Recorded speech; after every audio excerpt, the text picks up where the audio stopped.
Brothers and sisters, we all have heard about dead people coming back to life.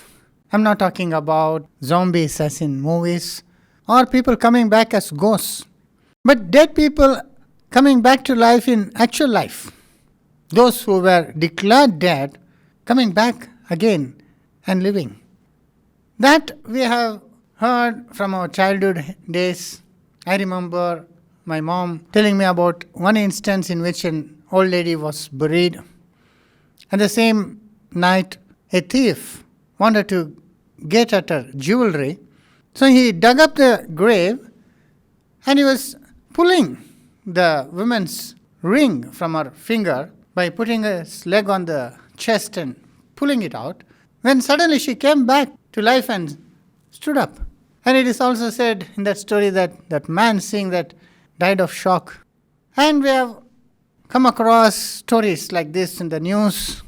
And I remember clearly one instance in which a woman died of heart attack and all the relatives and friends had gathered and she was put in a coffin and was about to be taken out when she got up and sat down. And seeing herself in the midst of all these mourning people and sleeping in that coffin, she had a second heart attack and died, it seems. And we have also heard of a story of a man in Arabia where he was buried and after 3 days some sound was coming from the grave and when they dug up he was found out to be alive. And of course we have heard of some people who claim that they themselves died and came back to life.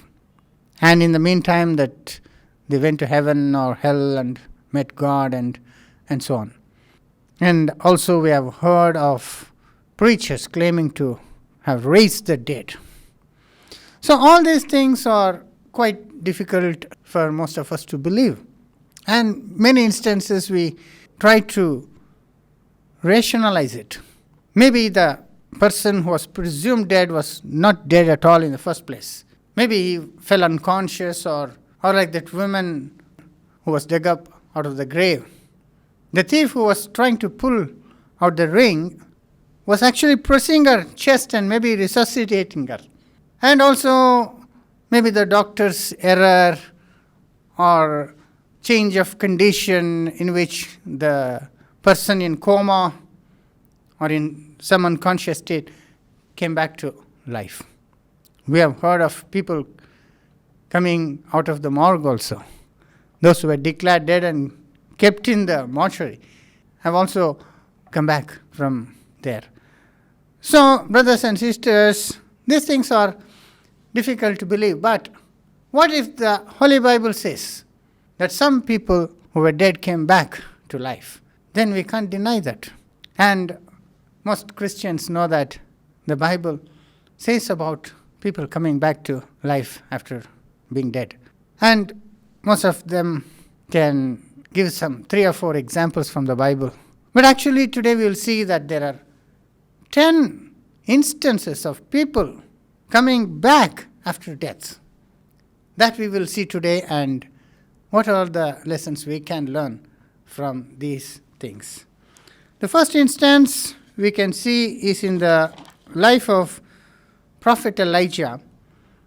And we know the background of the story that he was praying to God to stop rain because the people of Israel had disobeyed him and rejected him and replaced Baal as God, and that's when he prayed God should stop rain, and God stopped rain. And there was a famine in all the land and he was asked to go to a place in Kereth to drink water from a brook and the ravens brought food to him. So you remember the story. But after a while that brook dried up and Elijah was asked to go to the city of Zarephath, where God said he had appointed a widow to feed him. So Elijah goes there and he stays with that widow. You know the story. She was gathering some sticks to make bread and he said, fetch me some water. And when she went into her house to get water, he asked, get me a piece of bread also. And then she said, all that we have is lost little bit of flour and little bit of oil in a vessel. I and my son want to eat that and die. And such is our state, and you are asking me for bread. And Elijah says that till rain comes to the land, that morsel of flour will not get finished, and that oil will not be over. And that's how he was staying with that widow for some time. But after a while, the widow's son became very sick and died. So that's when Elijah brought him back to life. So we read that in 1 Kings chapter 17, verses 17 to 24. And it came to pass after these things that the son of the woman, the mistress of the house, fell sick. And his sickness was so sore that there was no breath left in him. And she said unto Elijah, What have I to do with thee, O thou man of God? Art thou come unto me to call my sin to remembrance and to slay my son? See what she says. Why did you come to my house to kill my son? By your coming to my house, you have made God to remember my sins, and my son has died like this. And he said unto her, Give me thy son. And he took him out of her bosom, and carried him up into a loft, where he abode, and laid him upon his own bed. And he cried unto the Lord, and said, O Lord my God, hast thou also brought evil upon the widow with whom I sojourn, by slaying her son? See, even Elijah the prophet is accusing God of killing the son. He says, why have you done this evil to this woman? And even the woman said, it is because of the prophet that her son died. But we actually see that he had become very sick and died. But anyway, what happens we'll see. And he stretched himself upon the child 3 times, and cried unto the Lord, and said, O Lord my God, I pray thee, let this child's soul come into him again. And the Lord heard the voice of Elijah, and the soul of the child came into him again, and he revived. See? So the soul, or another translation, the spirit came back to the child and he lived. And Elijah took the child and brought him down out of the chamber into the house, and delivered him unto his mother. And Elijah said, See, thy son liveth. See? And the woman said to Elijah, Now by this I know that thou art a man of God, See? and that the word of the Lord in thy mouth is truth. So that's the first instance. The boy had died, and Elijah prayed for him. And of course, he stretched himself on the boy and he prayed, we read. And then the child revived and stood up, and he was able to present him alive back to his mom. So this is the first instance. And the second is in the life of Elisha, the disciple of Elijah. And we know that Elisha was entertained by a family in Shunem. A Shunammite woman was taking care of him whenever he passed her house.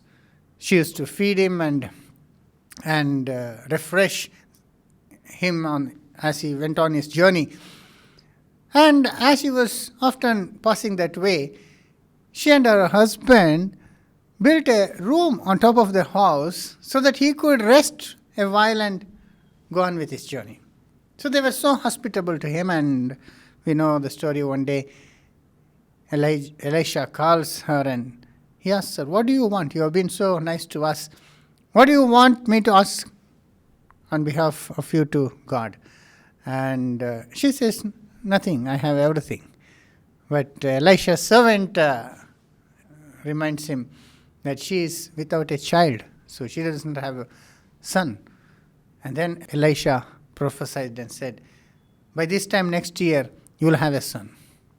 And as he said, she had a son, and the son was growing up and became a lad, and one day he became sick and he died. That we see in 2 Kings chapter 4, verses 18 to 22. And when the child was grown, it fell on a day. that he went out to his father to the reapers. And he said unto his father, My head, my head. And he said to a lad, Carry him to his mother. And when he had taken him and brought him to his mother, he sat on her knees till noon, and then died. You see, he died. So suddenly he had headache, and he slept on his mother's lap till afternoon, and he died. And you know what the woman did? She put him on Elijah's bed, locked the room, and she immediately went to seek him.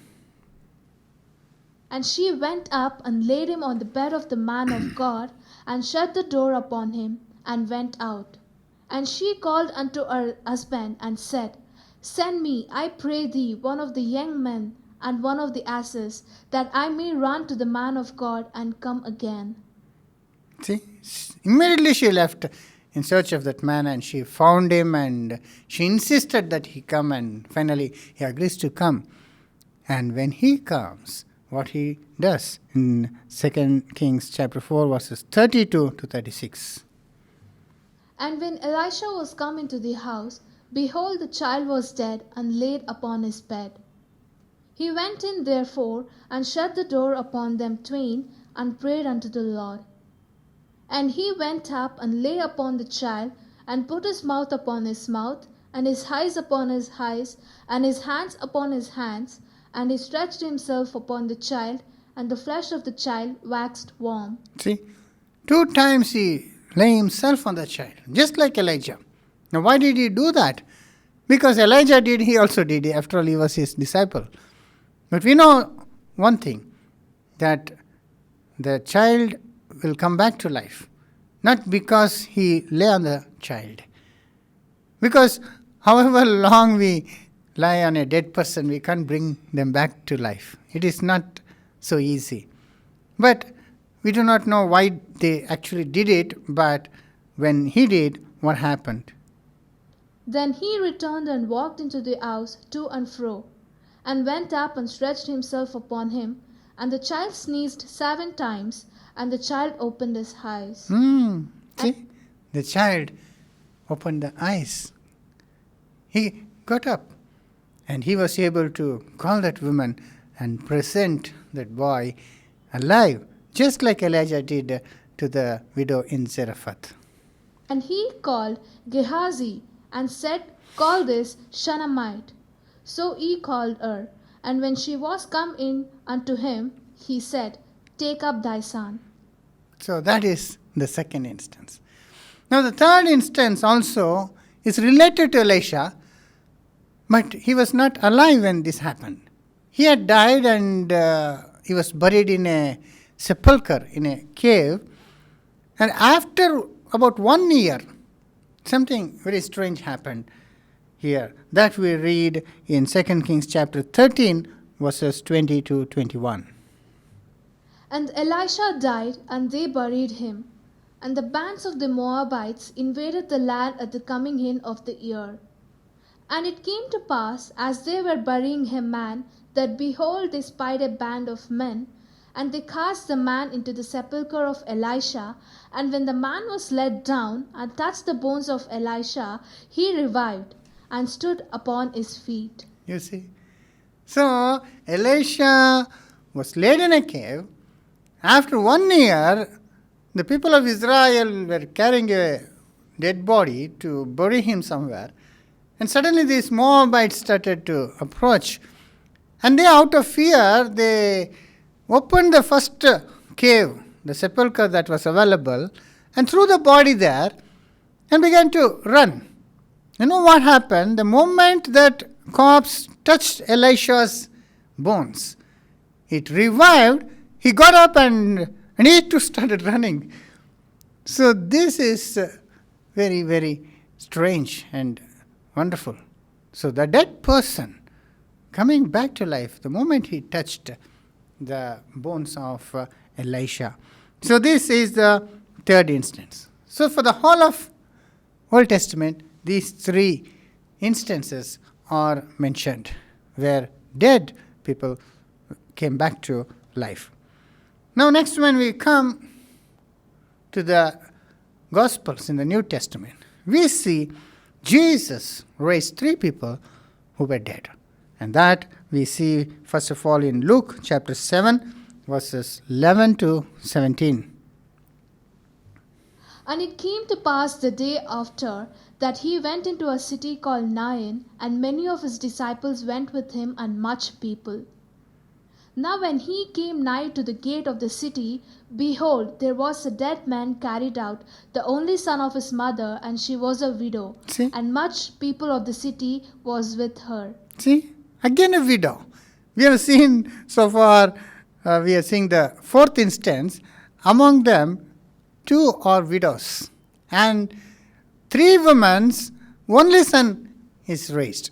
So these are all some peculiarities we have to remember. And then what happens? So here in the city of Nain, a widow's son had died, and they were actually carrying him to the burial ground when Jesus stopped them. And then what happened?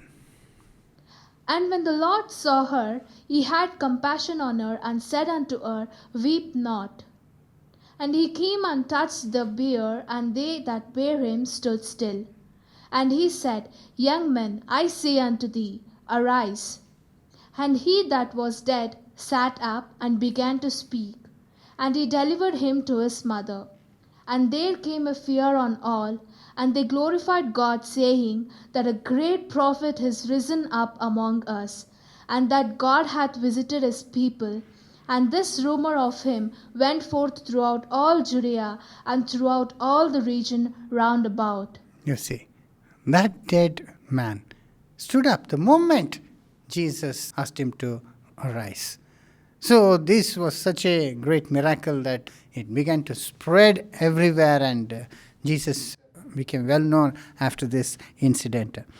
And the next instance is when the elder of a synagogue, he approached Jesus because his daughter was dying. She was very sick and she was about to die. And so he requests Jesus to go to their house and heal her. And what happens? We read in Luke chapter 8, verses 49 to 56. While he yet spake, there cometh one from the rulers of the synagogue's house, saying to him, Thy daughter is dead. Trouble not the master. You see, suddenly, as he was requesting Jesus to come and heal his daughter, a servant comes to him and says, Trouble not the master, because your daughter is dead. Verse 50, But when Jesus heard it, he answered him, saying, Fear not, believe only, and she shall be made well.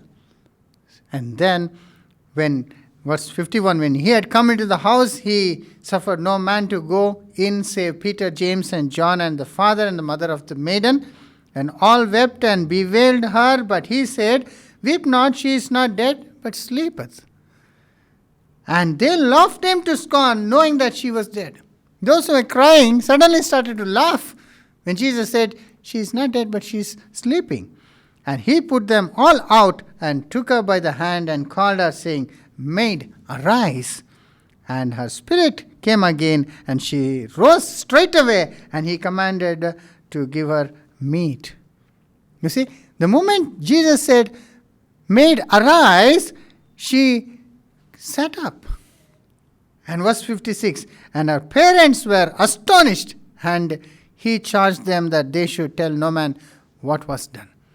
So he just raised the dead by calling her.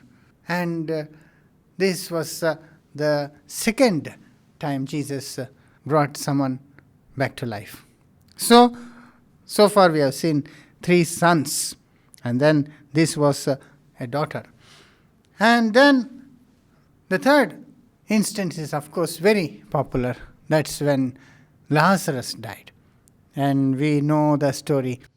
How Lazarus was sick, and Martha and Maria sent word to Jesus to come soon as he was sick, but Jesus deliberately delayed. And by the time he came, Lazarus was dead already for 4 days. And then we know what Martha says when Jesus comes after this delay, and we see that in John 11, verses 21 to 25. Then said Martha unto Jesus, Lord, if thou hadst been here, my brother had not died. See, if you had been here, he would not have died. But you have delayed. I know that even now, whatsoever thou wilt ask of God, God will give it to thee. See, it is just like that ruler of synagogue. The servant came and said, no need to bother him. It's like, if he came when she was still alive, he could do something. But now she's dead, there's nothing he could do. Because someone coming back from the dead is totally impossible. No doctor or no hospital can help a person after he's dead. Until he is alive, they will try to do something. But once he's brought dead, nobody can do anything to save him. Now that I know God will do anything you want, and then what Jesus says here. Jesus said unto her, Thy brother shall rise again.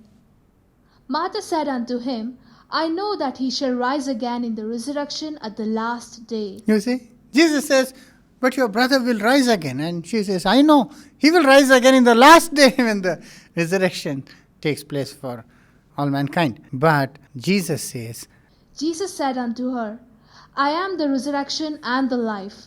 He that liveth in me, though he were dead, yet shall he live. She says he will come back in resurrection in the last day, but Jesus says, I am the resurrection and I am the life, and he who believes in me, even though he be dead, he will live again. So after having said that, he will say, take me to the sepulchre where he is laid. And when they come there, what happens, we read in from 38 to 44. Jesus therefore, again groaning in himself, cometh to the grave. It was a cave, and a stone lay upon it. Jesus said, Take ye away the stone. Martha, the sister of him that was dead, saith unto him, Lord, by this time he stinketh, for he had been dead 4 days. See?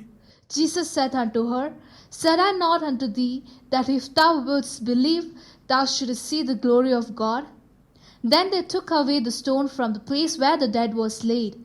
And Jesus lifted up his eyes, and said, Father, I thank thee that thou hast heard me. And I knew that thou hearest me always. But because of the people which stand by it, I said that they may believe that thou hast sent me. When he thus had spoken, he cried with a loud voice, Lazarus, come forth.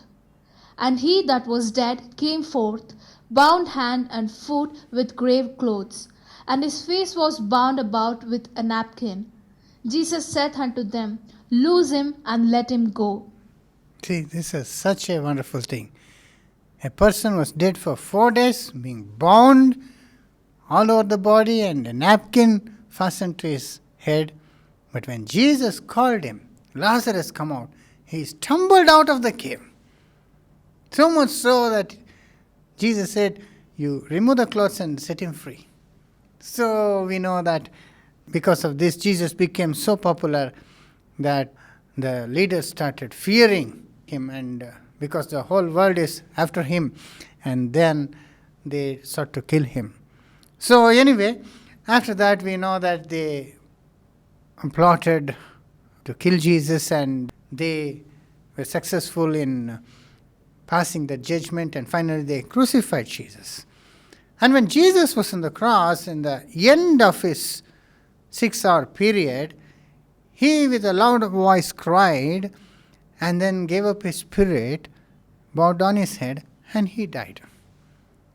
And when he died, something strange is recorded to happen in the book of Matthew. We see that in Matthew chapter 27, verses 50 to 54. Jesus, when he had cried again with a loud voice, yielded up the ghost. And behold, the veil of the temple was rent in twain from the top to the bottom, and the earth did quake, and the rocks rent.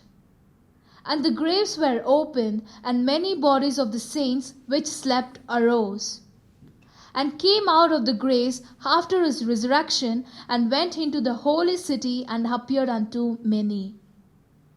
Now when the centurion and they that were with him, watching Jesus, saw the earthquake and those things that were done, they feared greatly, saying, Truly, this was the Son of God. Okay, so this instance, the moment Jesus died, three things happened there. First, the veil was torn apart from top to bottom. There was this thick veil that was separating the holy and the holiest. So that tore apart.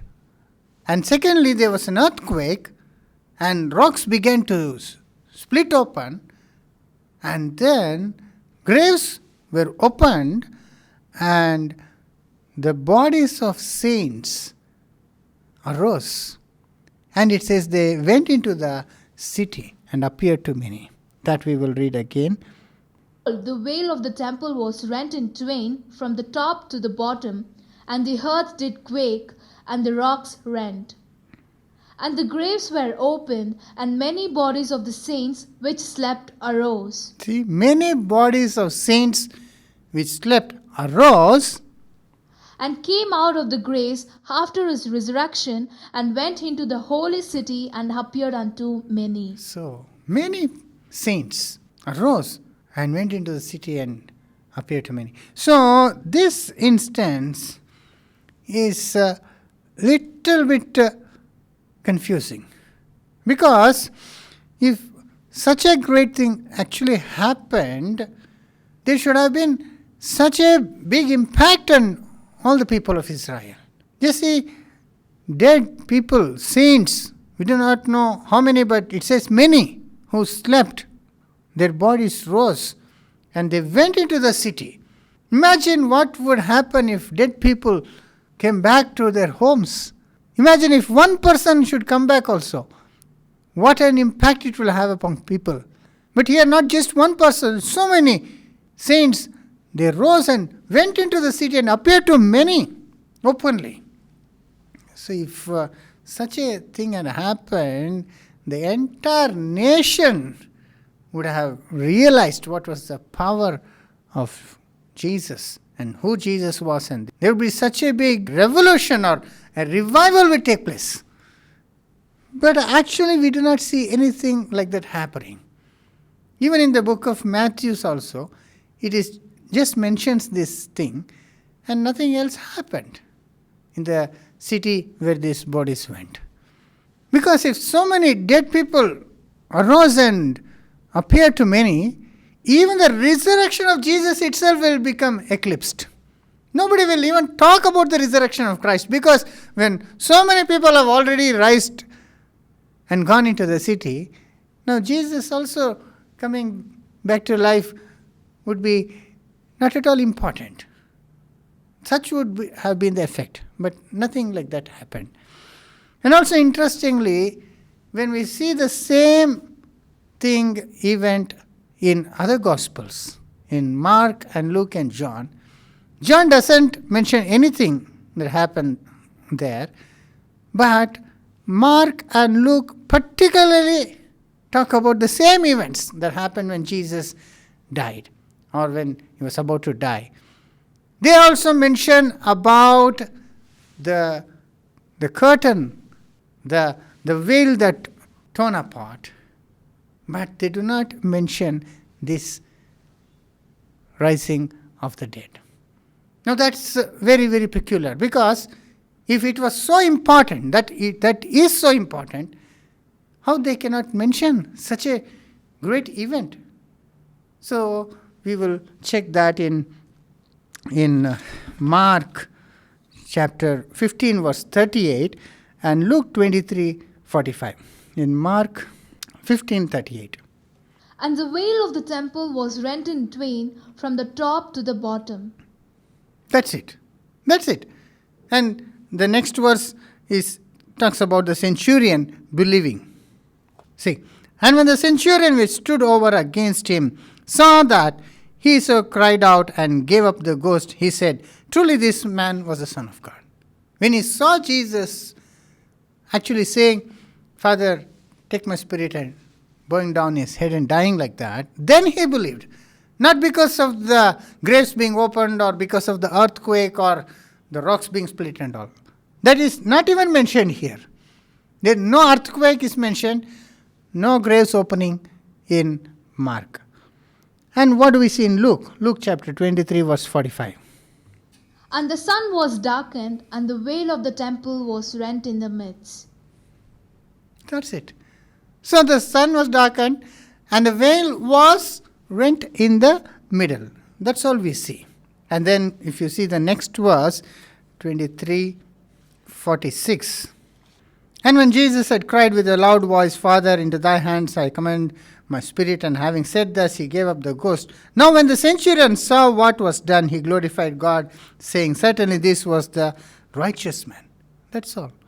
No earthquake mentioned, no graves opening, and no mention of dead bodies raising and going to the city. Not even mentioned. Now, how they can miss this? Such an important, such a great thing. Because the dead coming back to life is very, very rare. In the entire Old Testament, we have only 3 instances. And here many saints arose, it says in Matthew, but it is not even mentioned in Mark and Luke and John. So that itself casts a shadow of doubt on this verse. So actually, brothers and sisters, we know from our previous studies that when we compare Matthew with other Gospels and see, Matthew has a tendency of exaggerating a few things. In fact, he doubles some things. We have already seen in other messages. We know about the demon-possessed man who came running to him and of whom Jesus cast out a legion of demons. That story we remember when these demons sought to go into the pigs and the pigs fell in the sea. We all know that it was one man from other Gospels. But when you come to Matthew, we read that 2 men came running out of the graveyard and they fell at Jesus, and 2 people were healed on that day. And then also the blind beggar who was healed by Jesus. When other Gospels say that there was 1 beggar, Matthew says there were 2 beggars whom Jesus healed. And then also in all the Gospels we read that Jesus entered the city of Jerusalem riding upon the colt of an ass. Matthew has to say that it was an ass and a colt. Plural, 2 animals are mentioned in Matthew. So Matthew has a tendency to double things. So maybe in this instance he was maybe writing something that was not actually there. Or maybe he never wrote those words. Because as I said in the previous class, there are some spurious verses in the Bible. Because the Bible is a very old book, 2,000-year-old book. Now the originals were handwritten and copies were made. The originals were handwritten and copies were made from that by hand, manually.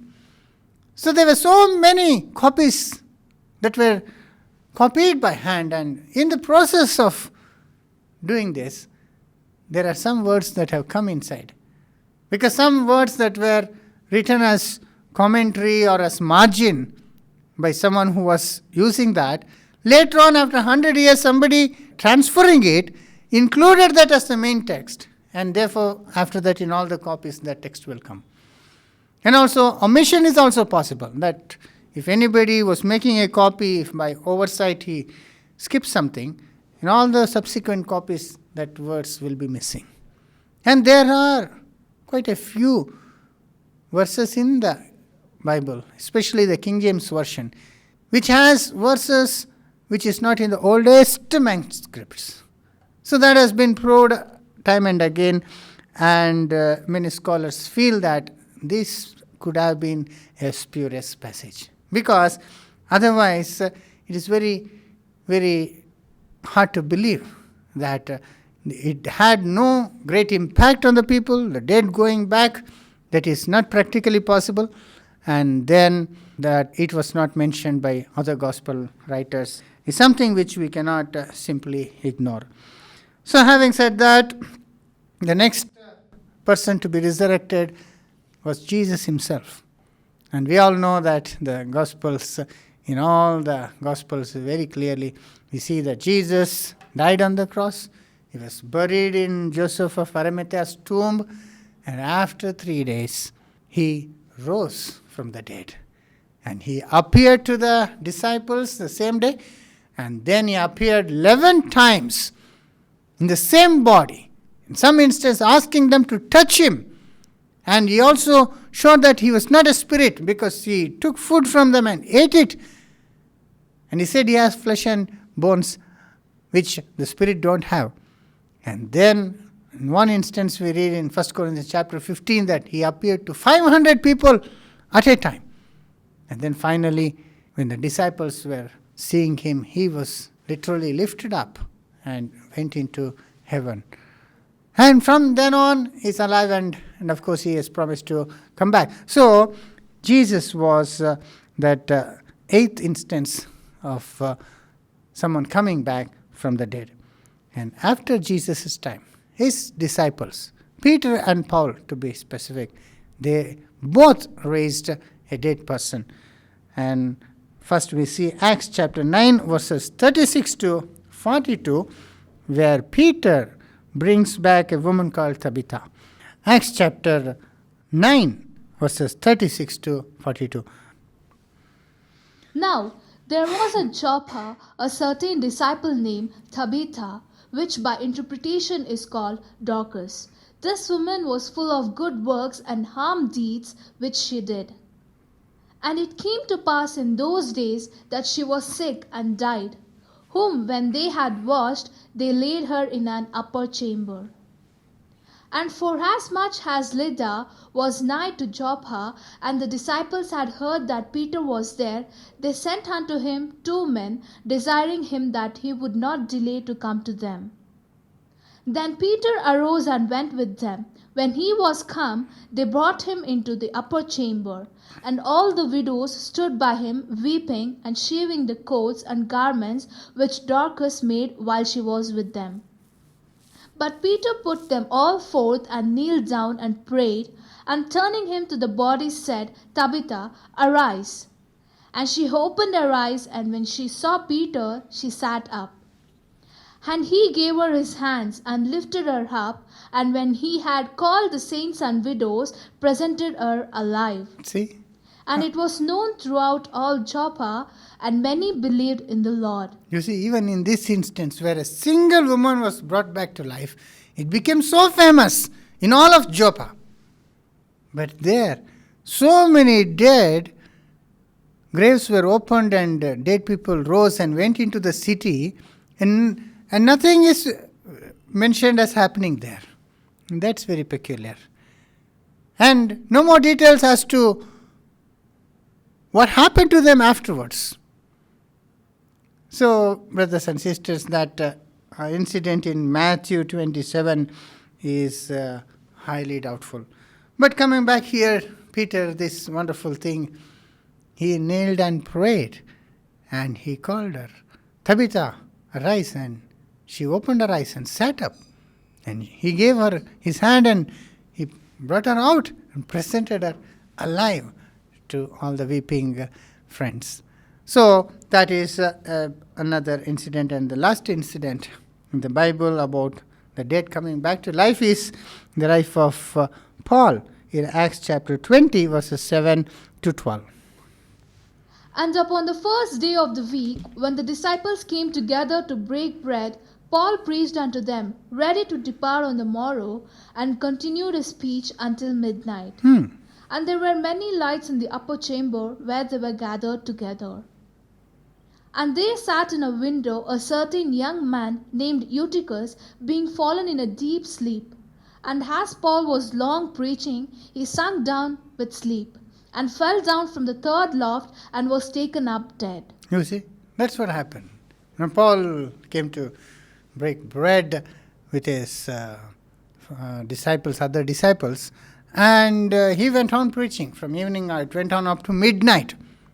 So many subjects were so interesting, and all the people were very keen to listen to him. But there was one young man who was sitting on the window on the 3rd floor of the building. And he fell asleep and he fell down from the third floor and he was taken up dead. Just imagine falling down from such a height. He literally died. And then what happened? And Paul went down and fell on him, and embracing him said, Trouble not yourself, for his life is in him. See, Paul, he hugged him and then he said, Don't fear, he's not dead. And Paul casually goes up back to his hall and he broke bread and he continued to preach till morning and he went on. As if no great thing had happened, but here you see they brought him back alive. When he therefore was come up again, and had broken bread and eaten and talked a long while, even till break of day, so he departed. And they brought the young man alive, and were not a little comforted. You see, they were so comforted that young man was alive. So these are the 10 instances of people who were dead coming back to life. Now when we talk about all these things, it is astonishing how that of so many billions of people who have died, there are only 10 instances of them coming back to life. God brought back only 3 people from the entire Old Testament period. Jesus brought 3 people out of the death, and then of course that instance in Matthew, and then we see about Paul and Peter bringing back to life 2 people in their lives. So that's it. So when we think why it's so rare, we have to understand that God was the one who had brought the righteous judgment of death upon mankind. When Adam and Eve sinned, God himself had condemned them to death. The wages of sin is death, and death came upon all men. And that is God's own will. God had it that way. So if God himself is raising them back to life, it will be like contradicting himself. He wouldn't do that, except in very rare cases. And like here, he did this to prove that he has power even to bring dead people back to life. Just to prove that he did that. And also the people he chose is also very peculiar. The woman in Zarephath, the widow whose son Elijah brought back to life. Jesus mentions this. And he says, there were so many widows in Israel, but only the widow in Zarephath got her son back from the dead. And why? There was a purpose. God was proving to those people there that Jehovah was not God of Israel only, but God of all the people. That is what she also realized. When this happened, she said, now I know that you are truly the man of God and that your words are true. So like that, because otherwise it would be too difficult. Someone claims that because I prayed, coronavirus came, nobody will believe him. But if the same person heals someone with corona, and then they have to believe him. Like that, these widows had trouble believing in Elijah when he has told that because of my prayer, rains have stopped. But when he brought the dead lad back to life, now she knew that his words were true. So like this, brothers and sisters, and also in the instance where Elisha's body coming in contact with a dead person, the dead person coming back to life. Now it proves that it was not Elisha who did all these things, because he was dead. God was making the people Israel understand that though Elisha was dead, the God of Elisha was not dead, and he was able to still do wonderful things. So that is the purpose he did it, and also why Jesus did. Jesus, because he did these things, he proved that he was the one who had the authority to resurrect people in the last day and to prove that he was the Messiah. And because of all this, many people started believing in him. And so also Peter and Paul, and because of these instances, the church in its early stages had so many people come to the truth because of this. They accepted the gospel and became Christians after seeing all these things. So there was a purpose in doing all these things, but that was not the normal thing. God wouldn't do that. Today we can't do the same thing and expect the same thing. Like Elijah or Elisha praying for God to bring them back, the dead people back to life. Or like Paul or Peter, we can't do that. Why? Because God wouldn't normally do that. He did that for a purpose and that's it. Now, we should understand that if God wants that person to live, He would have prevented that man from dying in the first place. So if God allowed him to die, that means that is His will. That's all God had for him. If God wanted him to live, He would not have let him die at all. He would have saved him from death, like He does to us so many times. So many times God saves us from dying, from accidents, from diseases. Why? Because He wants us to do something for Him. But if He lets us to die, then that's His will. And we are not to pray for God to immediately bring them back to life. Now God has a plan for the whole world.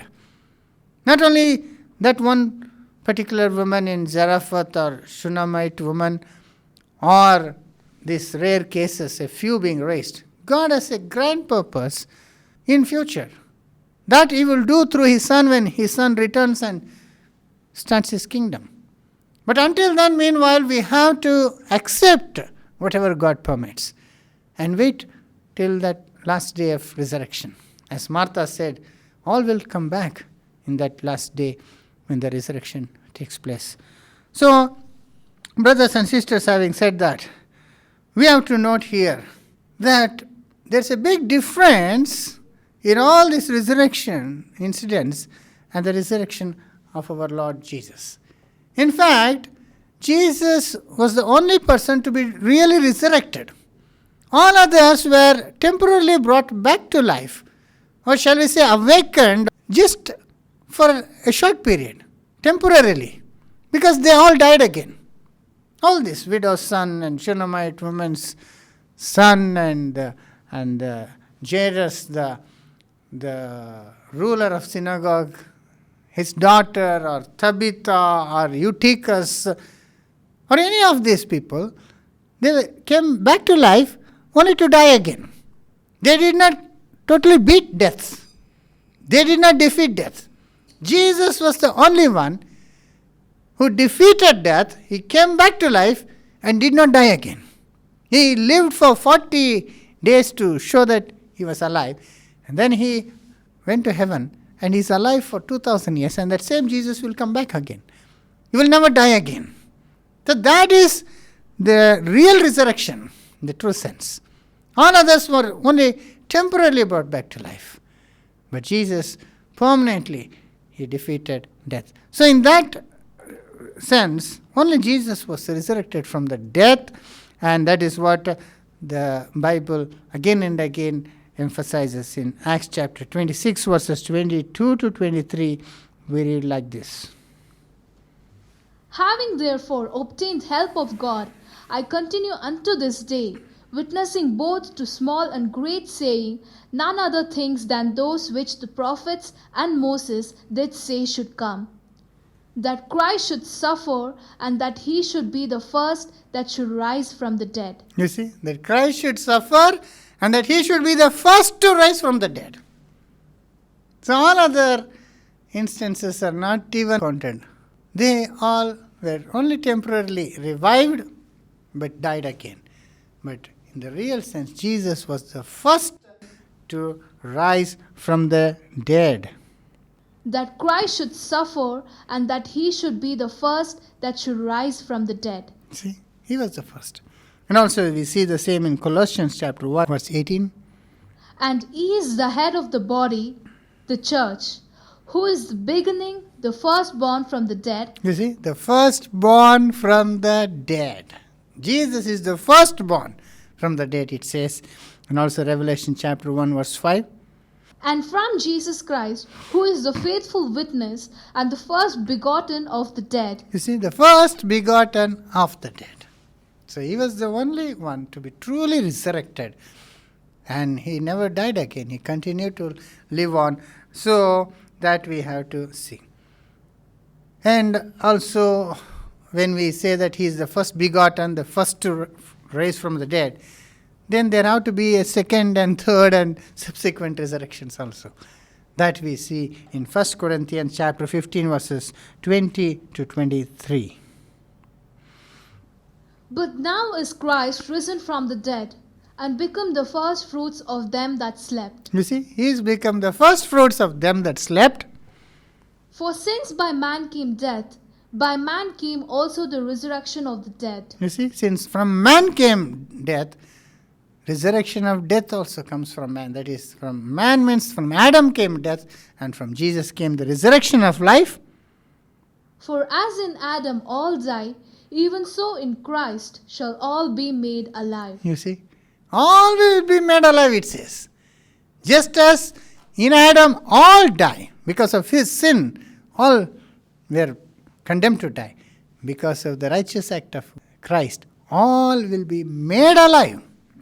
Now, these are just a few examples we saw of God bringing the dead back to life. But God has a plan to bring all the dead back to life. That is what the promise we have in the resurrection of Christ. When Christ arose from the dead, he defeated death not just for himself, but for the whole mankind. And he is the first.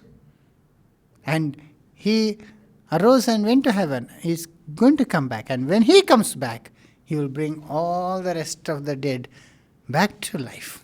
That is what very clearly we read. But everyone will be brought back in their own time. There is a particular time and order in which they will be raised. That is what we can very clearly see here. For since by man came death, by man came also the resurrection of the dead. For as in Adam all die, even so in Christ shall all be made alive. But every man in his own order. See, every man in his own order. Not all at the same time. Not all together in the same manner either. There are different types of resurrections, different timing for resurrection also. But ultimately all will be brought back to life. Christ the first fruits, afterward they that are Christ at his coming. You see, they that are Christ will be the next to rise. First, Christ become the first fruits, and then they that are Christ when he comes. They will be raised in the first resurrection, as we saw in the last class.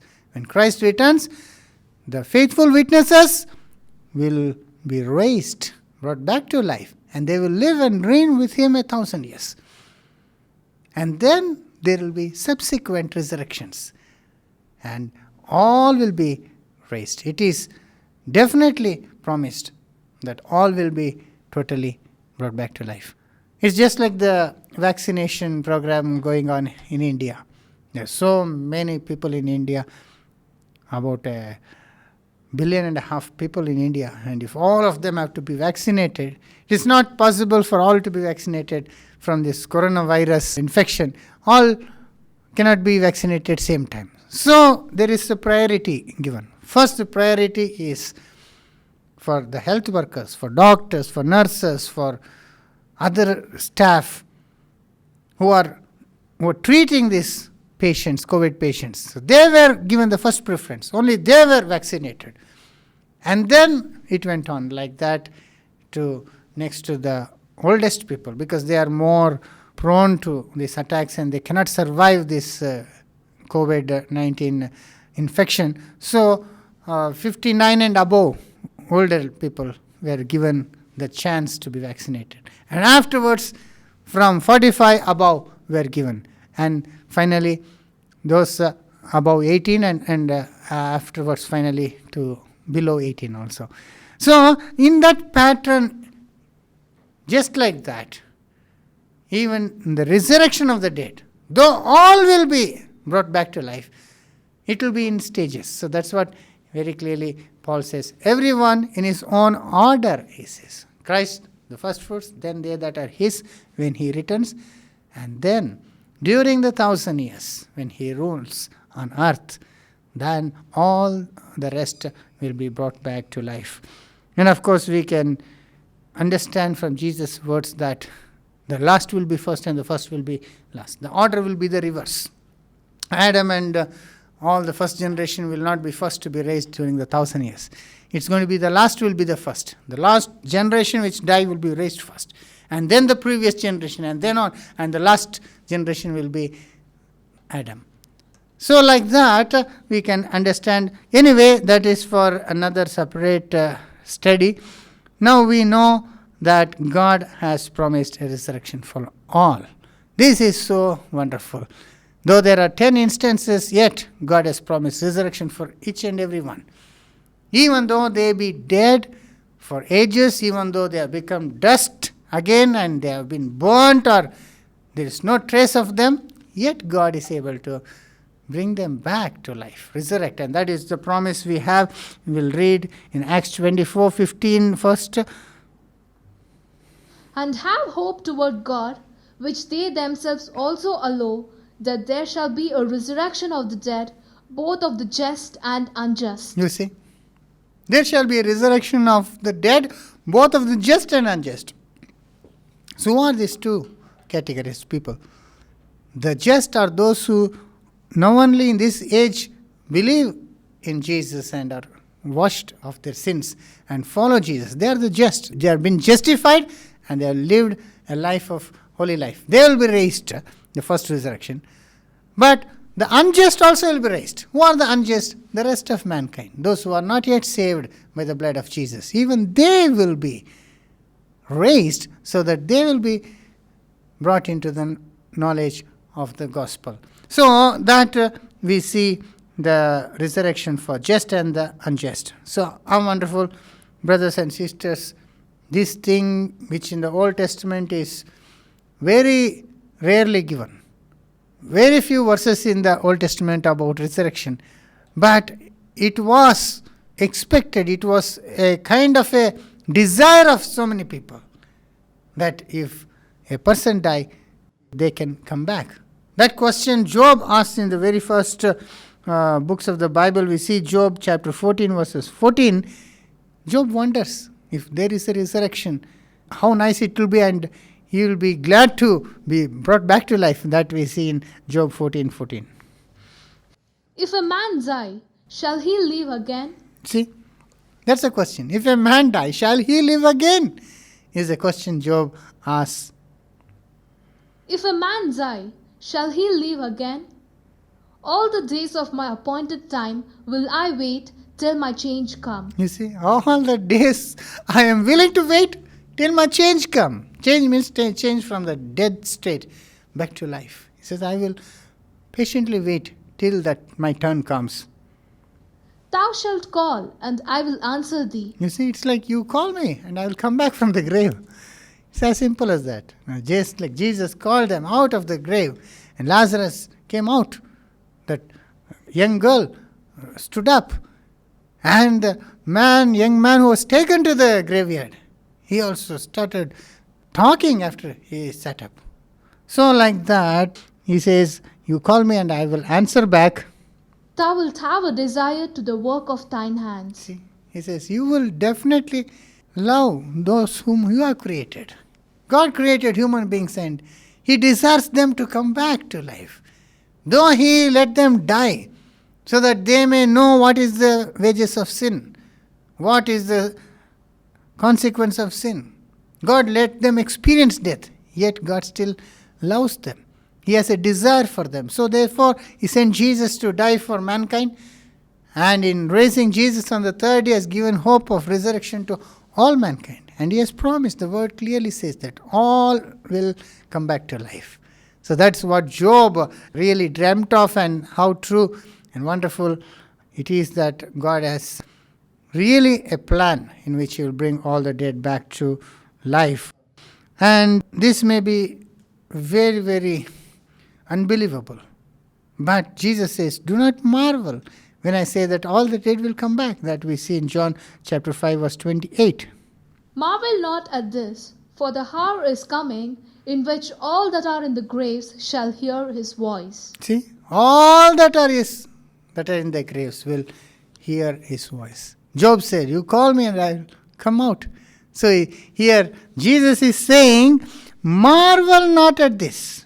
Do not be surprised when I say this, that all that are in the graves, all means every single one, shall hear his voice. And of course, verse 29, it says that they will come out. Those that have done good for the resurrection of life, those who have done evil for the resurrection of condemnation. Now, King James says condemnation, but it's actually judgment. Judgment means there will be a judgment day for 1,000 years. A day is 1,000 years long, and the judgment day will be 1,000 years. So during that time, when those who have done good will be raised and given everlasting life, because they've already believed Jesus and have been washed from their sins and they have done good. There will be no more tests for them and no more decisions to be made as to whether they are worthy or not. Because they are already worthy, they are given the first resurrection and they are given everlasting life. But the rest of mankind who have done evil, they will be resurrected. But they have to learn righteousness, as we saw in the last class. They have to believe Jesus and they have to change their ways. And if they do so in the 1,000 years, then in the end of the 1,000 years, they will be tested. When Satan is again loosed for a little while, and if they truly remain righteous and faithful to God, then they will continue on earth forever. Only those who rebel again will die in the second death. But all those who change will be given everlasting life. So that is what Jesus says. All that are in the grave shall hear his voice and come forth. Brothers and sisters, there's this beautiful verse in Isaiah 26:19, which we read last week, also we'll read again. Isaiah 26:19. Thy dead men shall live, together with my dead body shall they arise. See, thy dead men will live, together with my dead body. You see, we have lost so many people, our loved ones, our friends and our relatives. So they will come back. Thy dead men will live, together with my dead body. Means even we will rise, because we are also going to die. Whenever we go to the grave, I ask the people, now we have come to bury this brother or sister. We do not know of those who are standing here who will be next. I've said that. And I've seen so many times that some of them who are standing there have died next, and I have buried them too. And it may be myself, one instance, maybe next, I can also die. So we all have to die. But then Isaiah says, thy dead men will live, and together with my dead body they will arise. Thy dead men shall live, together with my dead body shall they arise. Awake and sing, he that dwell in dust, for their dew is as the dew of the herbs. You see, awake and sing, those who lie in the dust. They have become dust to dust.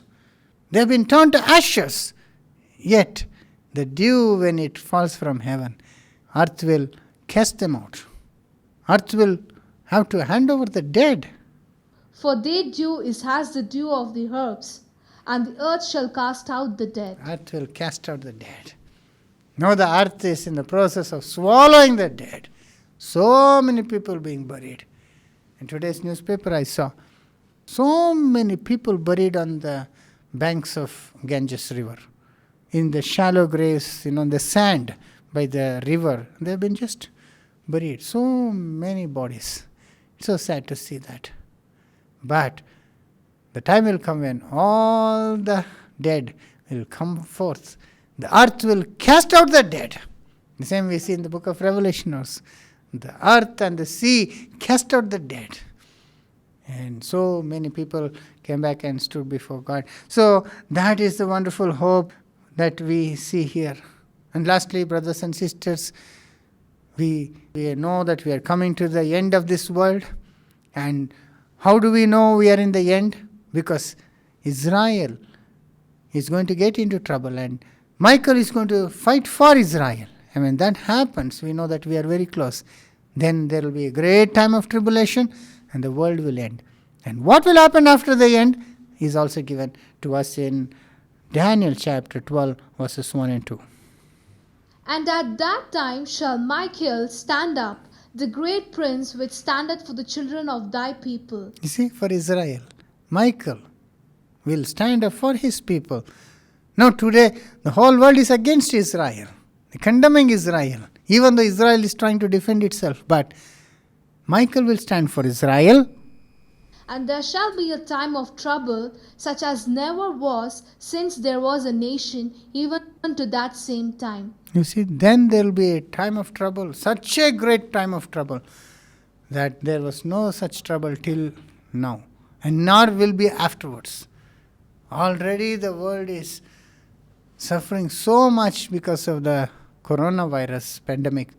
But now added to that, more evil will come upon the world. That is what we can expect. Because war is going to break down. And imagine in this pandemic, if war starts, what will happen? And if other natural calamities should strike, like the cyclone that is hit Gujarat, you say, already Gujarat is so badly hit by this COVID pandemic. Now it is hit by this cyclone also. And see their woes, how bad it is. And so like that in future, there will be a time of great trouble for the whole world. And then what will happen? And at that time thy people shall be delivered, every one that shall be found written in the book. But God will save his own children, of course, during all this destruction. And then? And many of them that sleep in the dust of the earth shall awake, some to everlasting life, and some to shame and everlasting contempt. You see, many that sleep in the dust of the earth. They have been sleeping there for 6,000 years, many of them. For thousands and thousands of years. Yet they will rise. Some to everlasting life and some to everlasting contempt. That's what we read there. And many of them that sleep in the dust of the earth shall awake, some to everlasting life, and some to shame and everlasting contempt. See, some to everlasting life. That is the true faithful ones. The church class in this gospel age and the faithful servants of God in the Old Testament, they will be raised to receive everlasting life. But those who have done evil for contempt, means they have to face their own evil then. That means they will be judged. Of course, they will be forgiven and offered everlasting life, but first they have to be exposed. And all the secret things, evil things they have done will come out. So, brothers and sisters, we know that we are in this last days. And let us be of such who are written in the book of God, so that we will not only be preserved here, but when the dead are raised, we will obtain everlasting life. God bless these words.